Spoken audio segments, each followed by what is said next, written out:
جہنم میں جب جائیں گے پیاس سے ہونٹ لٹک گئے ہوں گے، زبانیں لٹکی ہوں گی، چیخ رہے ہوں گے۔ فرشتہ جو مقرر کیا گیا ہے چیخ چیخ کے کہیں گے، وہ فرشتے ہمیں ذرا پانی دے دے۔ جیسے ایک آدمی نے آج مجھ سے مسئلہ پوچھا کہ حضرت یہ بتائیے، اچھا مسئلہ پوچھا اس نے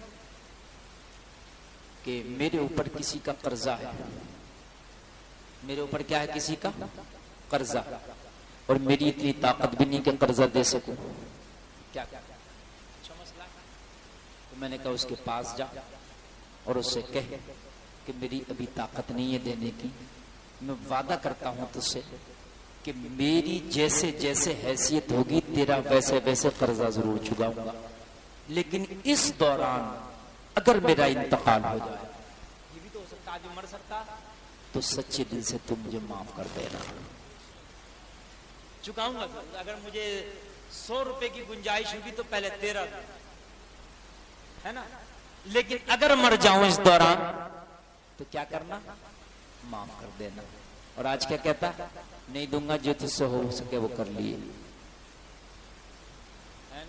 مسئلہ ہی نہیں معلوم، ہو سکے وہ کر لیے، سب کچھ کر لے گا۔ یہ تو میدان محشر میں خالی دامن پکڑے گا اور کچھ نہیں کرے گا۔ دلانے والا تو اللہ ہے، کرنے والا اللہ۔ یہ کون ہوتا ہے کرنے والا؟ اللہ ہے کرنے والا۔ بولو کون کرتا؟ اللہ کرتا نا، کہتا تجھ سے جو ہو سکے کر لیے، نہ دوں میں۔ تو کون ہوتا نہ دینے والا؟ مرے گا تو 1 کا 70 دے گا۔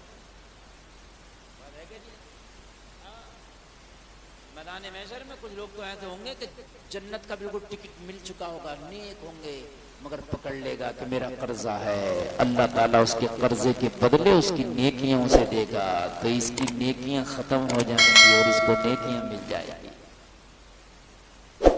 جہنم میں عرض کر رہا تھا، ذرا سن لیں تھوڑا سا۔ اور ایک بات اور بتاؤں میں آپ کو، اگر آپ نے علم دین حاصل نہیں کیا تو نبی کی حدیث ہے علم دین حاصل کرنا فرض ہے۔ کتنا؟ اتنا جتنے سے ضرورت حاصل ہو سکے۔ طلب العلم فریضۃ علی کل مسلم و مسلمہ، سمجھ لینا اتنا ضروری ہے۔ تو آپ نے ایک تو اپنا فرض چھوڑا، دوسرا اب نہ نماز ہوگی، آپ وضو کریں گے نہ وضو قبول، غسل کریں گے نہ غسل قبول، آپ توبہ کریں، آپ دعا کریں گے نہ دعا قبول۔ اسی لیے تو کہا گیا کہ عالم پوری رات سوتا رہے، غیر عالم پوری رات عبادت کرتا رہے، اس کا سونا اس کی عبادت کو بھاری ہے۔ اب تم کہو گے کس لیے؟ یہ بات ہے نا، کوسچن ہے یار، کس لیے یہ پوری رات عبادت کر رہا جاگ کے، اور یہ عالم پوری رات سو رہا، اس کا سونا اس کی عبادت پہ بھاری ہے یار، کیوں؟ سوال ہے، میں اس کا جواب دیتا ہوں۔ عالم دین اگر سوئے گا بھی تو سنت کے مطابق سوئے گا، سوئے گا بھی تو سنت کے سوئے گا، اور غیر عالم عبادت بھی کرے گا تو شریعت کے مطابق نہیں کرے گا، وہ طبیعت کے مطابق کرے گا۔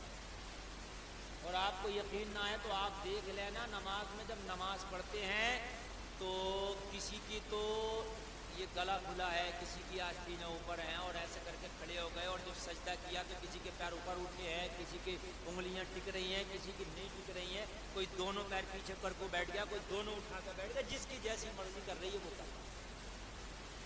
بات ہے کہ نہیں؟ میں غلط نہیں کہہ رہا ہوں، یہ صحیح بات بتا رہا ہوں۔ نماز میں اگر 100 لوگ ہوں تو دیکھ لینا 100 لوگوں میں مشکل سے 10-15 کا بیٹھنے کا، رکوع کرنے کا طریقہ، سجدہ کرنے کا طریقہ صحیح ہوگا، باقی 90 لوگوں کا تم دیکھ لینا ایسا ہوگا پتہ نہیں کہاں سے اٹھ کے چلے گا۔ یہ تمہارا نماز کا طریقہ ہی ٹھیک نہیں، نماز پڑھنا ہی نہیں آتی تو قبول کہاں سے ہوگی؟ تو پھر رات بھر کی عبادت تو بیکار گئی نا۔ طریقہ سیکھو۔ جہنم میں جب جائیں گے پیاس سے ہونٹ لٹک گئے ہوں گے، زبانیں لٹکی ہوں گی، چیخ رہے ہوں گے۔ فرشتہ جو مقرر کیا گیا ہے چیخ چیخ کے کہیں گے، وہ فرشتے ہمیں ذرا پانی دے دے۔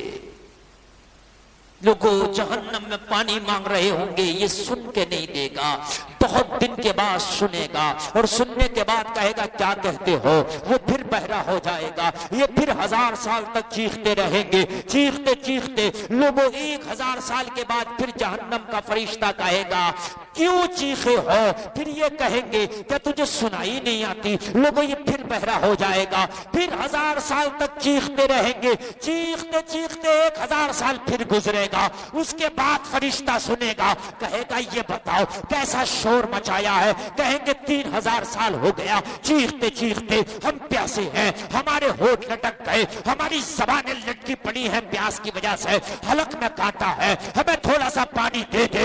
اللہ اللہ، فرشتہ جواب دے گا آج تم چیختے ہو مجھے آواز نہیں آتی، کل جب تمہارے گھروں میں اذانوں کی آوازیں آتی تھی تم نہیں جاتے تھے، کل تمہیں آواز نہیں آتی تھی، آج ہمیں آواز نہیں آتی۔ موبائل میں لگے اذان ہو رہی ہے، باتوں میں لگے اذان ہو رہی ہے، نبی فرماتے ہیں اذان کے وقت جو باتوں میں لگا رہے خطرہ ہے کہ اس کا خاتمہ ایمان پر نہ ہو، اس کا خطرہ ایمان پر نہ ہو۔ اذان ہو تو فوراً سارے کام بند کر دو، اذان کا جواب دو۔ اذان کا جواب دینے سے کم سے کم 90% پریشانیاں اذان کا جواب دینے ہی سے ختم ہو جاتی ہیں۔ کسی کے اوپر جادو ٹونا نظر کرایا دھرایا سپلی نیلا نیلا پیلا کالا جادو ہوگا، اذان کا جواب دینے سے ختم ہو جائے گا۔ حدیث شریف میں ہے کہ اذان کے ذریعے سے بھوت جنات اسیبی اثر بیماریاں دور بھاگتی ہیں۔ جب اذان کا جواب دو گے تو گویا کہ اذان خود پڑھو گے، جب اذان پڑھو گے تو پریشانی خود بخود حل ہو جائے۔ حکم ہے حدیث شریف میں کہ بیمار ہو جاؤ تو اذان پڑھو، اگر آپ کو پریشانی ہو تو اذان پڑھو، راستہ بھول جاؤ تو اذان پڑھو، جنات ہو تو اذان پڑھو، اسیبی خلل ہو تو اذان پڑھو، بارش نہ ہو تو اذان پڑھو، بارش زیادہ ہو تو اذان پڑھو، راستہ بھول جاؤ تو اذان پڑھو، کوئی ایسی بیماری ہو جو شفا نہیں مل رہی ہو تو اذان پڑھو، اولاد پیدا نہ ہو تو اذان پڑھو، اولاد تمہاری مطیع و فرما بردار نہ ہو تو انشاءاللہ آپ کے کام بن جائے۔ سارے لوگ بولے سبحان اللہ، دیں گے آج کے بعد آپ کا جواب دیں گے، بولیے انشاءاللہ انشاءاللہ، اللہ نے چاہا تو ضرور دیں گے۔ بہت اچھا آپ سن رہے ہیں، بڑی اچھی تقریر آپ نے سنی بھی۔ میں تو سوچ رہا تھا کہ آپ لوگ شاید سو جائیں گے، مگر ہمارے چاچا تھوڑی دیر کے لیے سوئے پھر جاگ گئے۔ آ جاتی ہے نیند کبھی کبھی، ہاں، اور اچھی جگہوں پہ نیند زیادہ آتی ہے، اس لیے کہ روح کو سکون ملتا ہے، روح کو کیا ملتا ہے؟ سکون ملتا ہے، تو نیند آ جاتی ہے۔ ہاں، مگر جہنم میں نیند نہیں آئے گی۔ ہاں، وہ جو جہنم کی بات ہے، بڑا سخت مسئلہ ہے۔ کچھ لوگ ایسے ہوں گے، ایک بات سنیں حضرت، اور اس کے بعد میں اپنی بات کو آگے بڑھا کے ختم کی طرف لے جا رہا ہوں۔ جہنم کے اگر میں احوال بیان کروں نا تو پوری رات ختم ہو جائے، جہنم کے حالات بیان نہیں کر سکتے، اتنے خطرناک۔ سنیے ذرا سنیے، کچھ لوگ وہ ہوں گے جو گناہوں کی سزا پا کر کے ان کو اللہ بخشے گا، پھر جنت میں جائیں گے۔ کون ہوں گے؟ کچھ لوگ وہ ہوں گے جو گناہوں کی سزا پائیں گے اور پھر وہ کہاں جائیں گے؟ جنت میں جائیں گے۔ لوگوں جیسے ہی جنت میں جائیں گے وہ بعد میں جنت میں جائیں گے، گناہوں کی سزا پا کر ان کے پہلو یہ سائڈ ہے جہنم کی وجہ سے داغے ہوئے ہوں گے۔